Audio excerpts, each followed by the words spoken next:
Hey team, I'm Maddie. Welcome to Science Side Up, and today we're going to do some more fun pseudoscience debunking, focusing on climate change today. Yeah. Sorry, loose D20 was over here. It needs to be in my dice bag. Thank you. Okay. So once again, I am pre-recording some of my pseudoscience debunking stuff instead of doing these as a live or recording more of my lecture based videos because in getting the house in getting because I'm 7 months pregnant and my schedule is crazy and I'm always tired. So that's what's going on now. Well, I don't have my cool backdrop, so you can see all the mess that is my office because there's not room to set it up right now because we have had to use my office as storage while we're getting the nursery ready. And really, this is just an exercise in moving the clutter around. So that's what's going on here.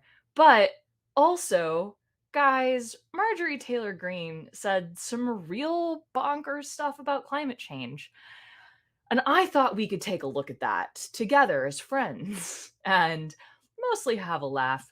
Also, I know lots of people abbreviate her name as MTG, Marjorie Taylor Greene. But whenever I read that, all I see is Magic the Gathering, and I get happy for a second because I'm like, oh my gosh, magic is fun.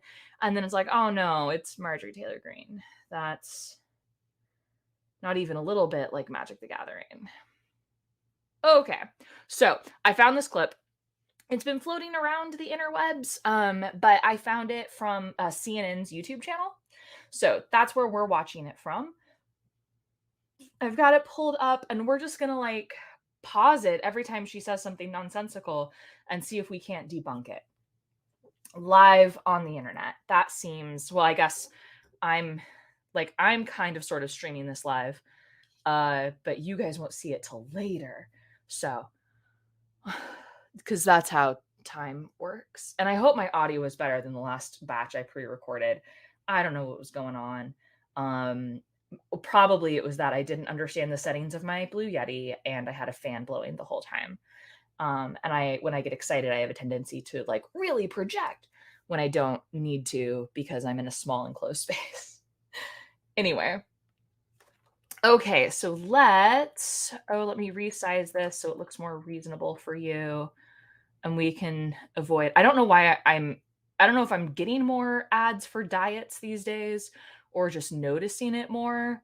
But I'm like, team, I don't need to go on a diet. I should actually probably gain some more weight because I'm trying to grow a human. Anyway, okay, let's listen to Marjorie Taylor Greene.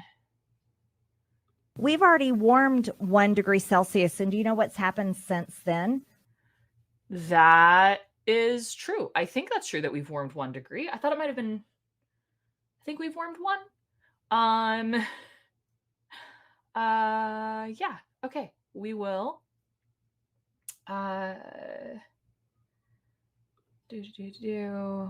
This is gonna be nuts if I have to do this every 30 seconds. We'll do a window. We'll do this. Okay, sure. So you have to switch between sharing a window and sharing a Chrome tab on StreamYard, which is what I'm using for this, because if you just do the one Chrome tab, that's what you have to do to share audio.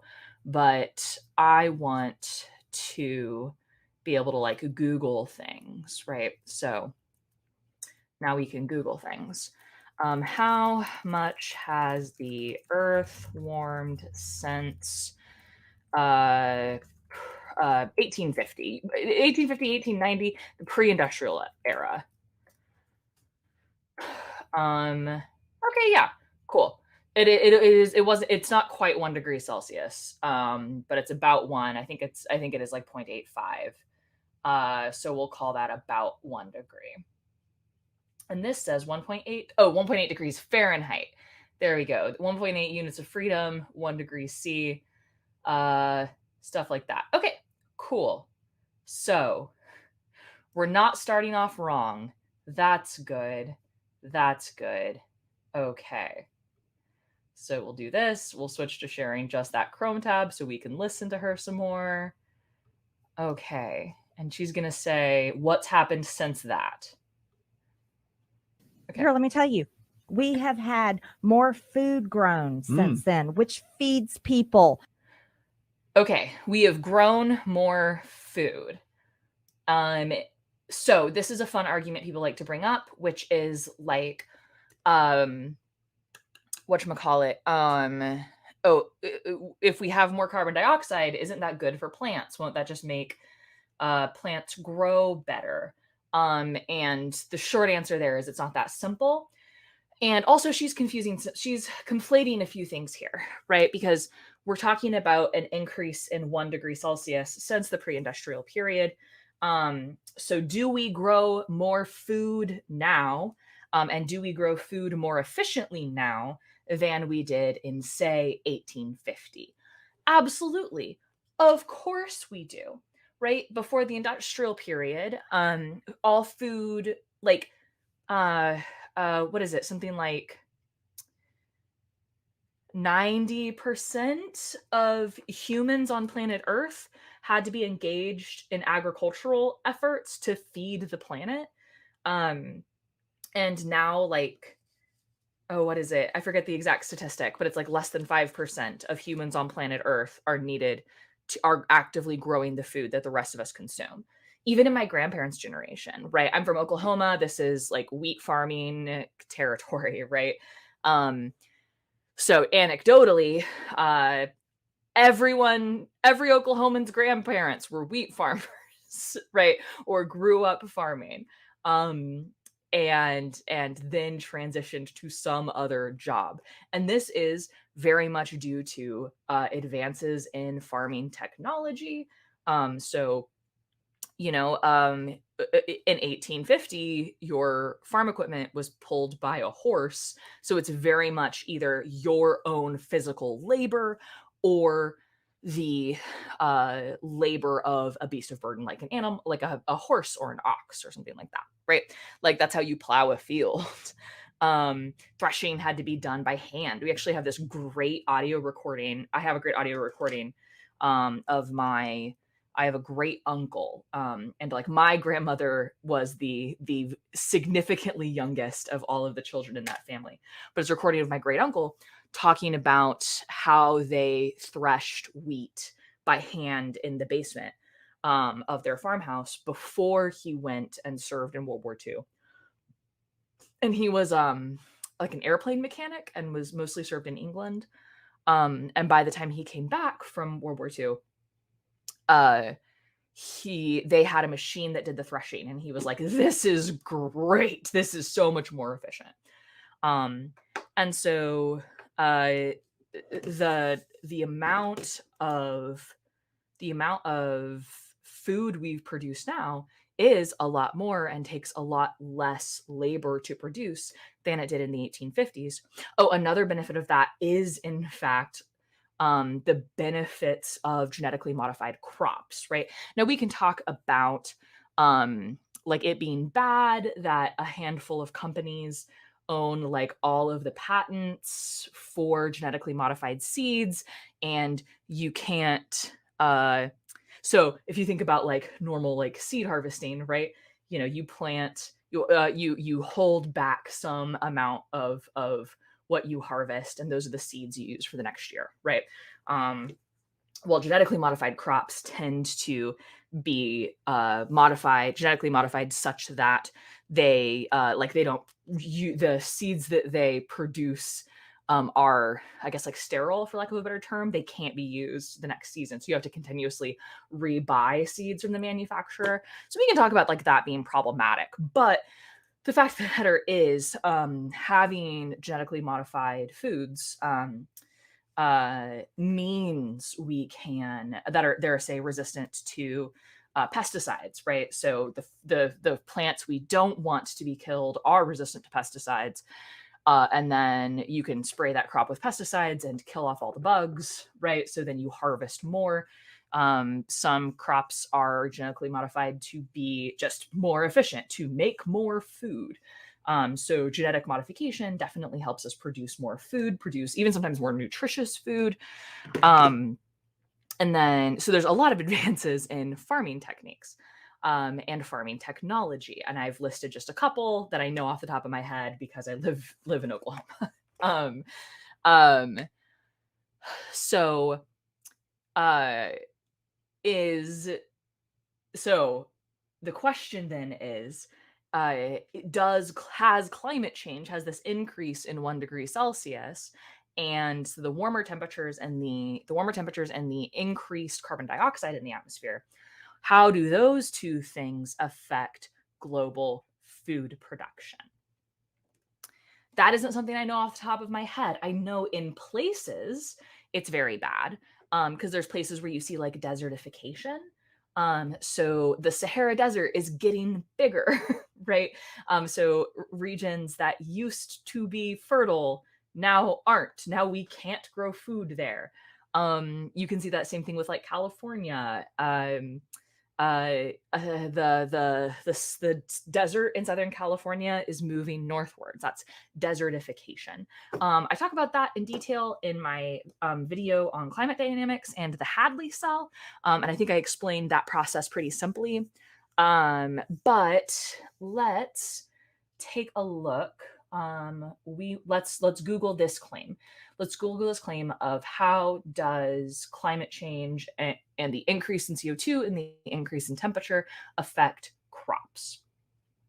So we will go back to sharing the whole window so I can Google stuff and you guys can see what I am doing. Hooray. Okay. So, all right. Global warming and farming. Okay. Climate change and agriculture from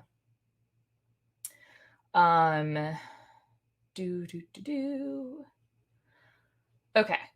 So, you know what, let's see, what is this source? What's the first thing that pops up? Excuse me. Okay. I don't actually know what imf.org is. So I'm going to back up because I kind of want to read that. Oh, okay. This would be a good source. The World Bank. That's going to be, I trust the World Bank. Okay. And this is going to be like a high level summary, but that's okay. We're not looking for like in depth, in the weeds details. Okay. A growing global population and changing diets are driving up the demand for food. Production is struggling to keep up as crop yields level off in many parts of the world. Ocean health declines and natural resources are stretched dangerously thin. Okay. The food security challenge will only become more difficult as the world will need to produce about 70% more food by 2050 to feed an estimated 9 billion people. This challenge is intensified. So, also we produce more food now than we did in 1850. The world's population is much larger now than it used to be, and only getting bigger, right? Okay, so the challenge is intensified by agriculture's extreme vulnerability to climate change. Climate change's negative impacts are already being felt in the form of increasing temperatures, weather variability, shifting agroeconomic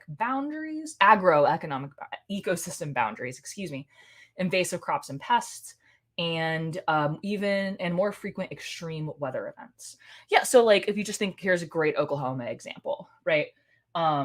We're through the worst of storm season right now, but a tornado coming through your wheat field, it's done, right? You're not, or hailstorm coming in, that's gone, and you can't replant till next year, right?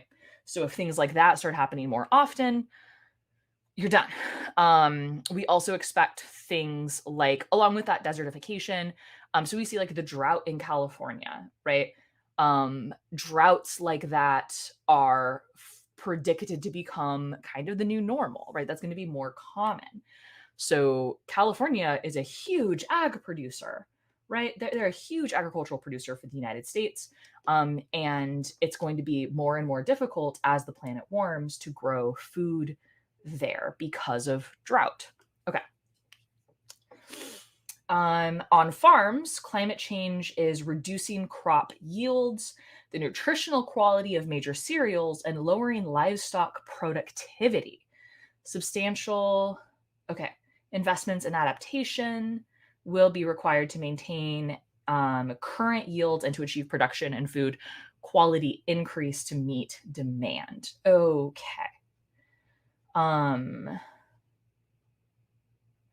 So yeah, we also know that agriculture is in fact a part of the climate problem, accounting for up to 29% of total greenhouse gas emissions. Okay.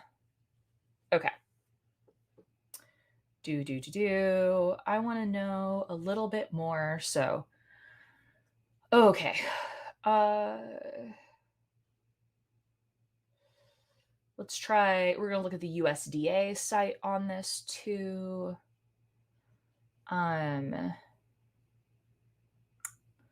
Okay. Climate change resulting from human-caused emissions of carbon dioxide will persist for decades to millennia. Yeah. Current concentrations of atmospheric greenhouse gases commit the world to further warming. True. And additional increase in annual average temperature are expected over the next few decades, regardless of future greenhouse gas emissions. That is also true. Okay. Annual precipitation since the beginning of last century has increased most across the northern and eastern United States and decreased across much of the southern and western United States. So that's talking about droughts in that like California area, right? Changes in the seasonal distribution of precipitation are also projected over the coming century. Significant increases are projected in winter and spring over the northern Great Plains, the upper Midwest, and the Northeast. Food and forage production will decline in U.S. regions experiencing increased frequency and duration of drought. Shifting precipitation patterns, when associated with high temperatures, will intensify wildfires that reduce forage on rangelands, accelerate the depletion of water supplies for irrigation, and expand the distribution and incidence of pests and diseases for crops and livestock.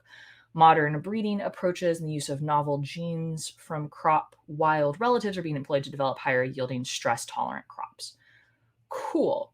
So all this is saying, what this is saying, right, is that warming overall and the effects of specifically the effects of climate change, if we're looking globally, not just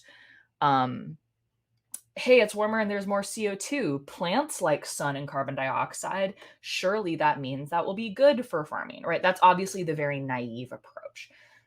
Climate change is much more complicated than that, and it will, in fact, affect agriculture in a complicated way. Will there be some places where you will see agricultural production increase? I feel pretty confident in saying yes to that, because climate change is going to like affect different regions differently, right? So you could see regions where like, hey, we can grow stuff here that we didn't, or stuff grows better here than it used to, and so that's good. But if you're thinking about a net effect, the net effect is going to be bad. Net effect is going to be bad for agriculture. Okay. All right. So we are going to pause it that frequently because she only talks for like 20 seconds, right? And she's very wrong in those 20 seconds. So let's see what she has to say next. We are able to producing fossil fuels keeps people's houses warm in the winter. Is it good to have people's homes climate controlled? Yeah, that's good. I'd say that's a good thing, right? Like, especially where I live. Oh my goodness, AC, so important. I would be very miserable. Like, so the modern luxuries of electricity and climate control and things like that, like in your house, like AC and heating systems, those are good, and I think like net positive for humanity. The fallacy in her statement there is that we can only have those if we burn fossil fuels. And also, because there's two fallacies in those 5 seconds, right?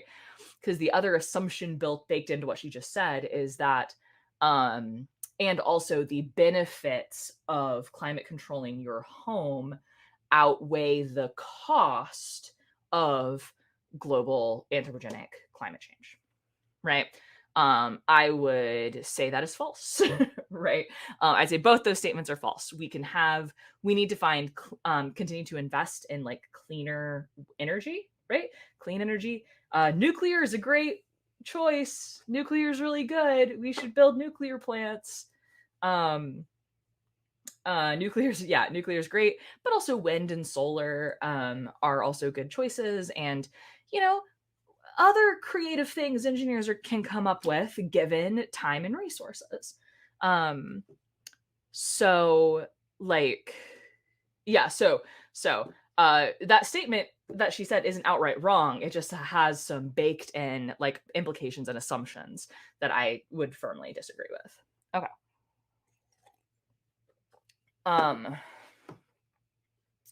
Yeah. Okay. Boop. And pressing play. Saves people's lives. People die in the cold. Right. This earth warming and carbon is actually healthy for us. The earth warming and carbon is actually healthy for us. Citation needed, please. So if it warms, I think the if then statement in that is like, if the planet warms, then fewer people will freeze to death in the winter. Okay, sure, but like how many more will die of heat stroke in the summer, you know? And also remember that the planet warming doesn't mean we're not going to have winter anymore, right? Extreme winters will still happen. Uh, uh, yeah. And in fact, it has a tendency to make extreme weather events more common. Excuse me. So something like the very interesting and unique setup that got us Hurricane Sandy, right? Because Hurricane Sandy was only a Cat 1 when it hit New York. But what made that interesting was it ran into a nor'easter, and those two storms combined, and it was bonkers. But events like that are going to become more likely. So we're kind of it's not even that we're trading one type of weather disaster for another. Like, we have a solution to people not freezing to death, and that is housing. you know Housing and meeting basic human needs. We don't have a solution to extreme storms being more likely, right? Other than we need to cut emissions, we need to go carbon negative, and slowly let the planet heal. If we can find a way to remove, the best thing we could do, in my opinion, would be to find a way to remove carbon dioxide from the ocean artificially, because the ocean is very good and efficient at removing carbon dioxide from the atmosphere. But right now the system is oversaturated. So the ocean can't keep up, right? It can't keep up with our input to the system.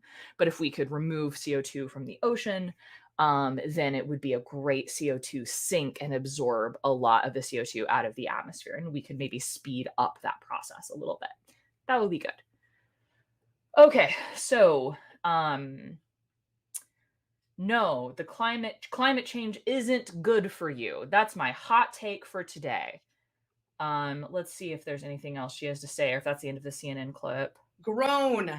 Now, I won't waste much time here. Okay. Is she gonna talk for like 5 minutes? Yep. She's gonna. Okay. Oh no, what's this?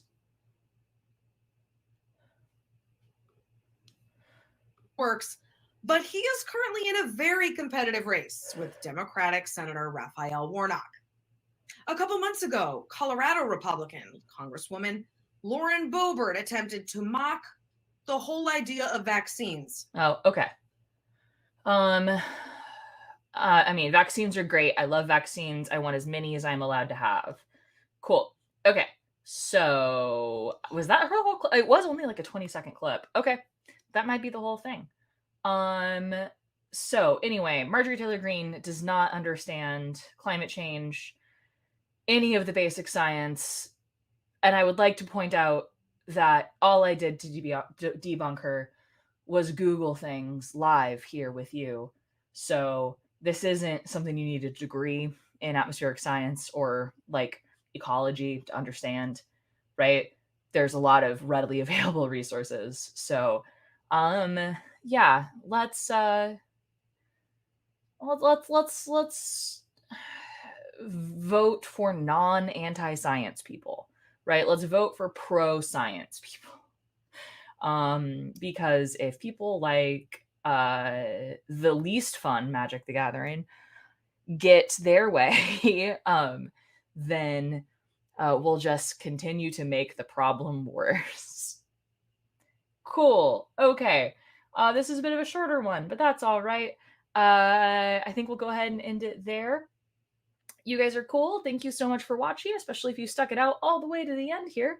YouTube shilling stuff, like, subscribe, leave a comment. I'd love to say hello, especially if you've got questions, drop a comment. I'm pretty good at getting to those within a couple days. If you are willing and able to financially support my channel, you can find, there's a number of ways you can do that. One, you can watch the ads. That's a thing you can do. Two, my Buy Me a Coffee fund link is down in the description. And that's as much shilling as I'm comfortable with. You guys are awesome, and I'll talk to you later. Okay. Bye, team.